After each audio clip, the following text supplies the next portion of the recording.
Bu sultanları ziyaret ettik. Bunlar bizim atamız. Bunların soyundan geldik. Soyunu inkar eden soysuzdur. Atamız Osmanlı.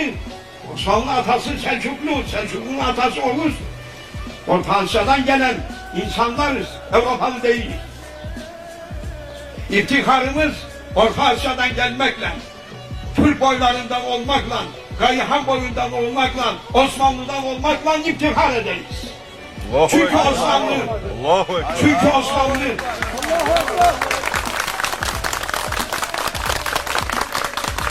çünkü Osmanlı bir padişah yetiştirdi, bütün dünya cebren muhteşem dedi.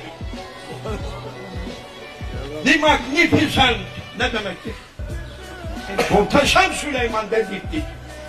Sen dedirtemedin. Osmanlı dedirtti. Mazimizin, şanlı mazimizin hasretini bize haram eden kimseler var. Beğenmeyenler var. Allah'a havale edelim. Allahu Ekber aleyhim. Allahu Ekber ala men tekebbere ve tecebben.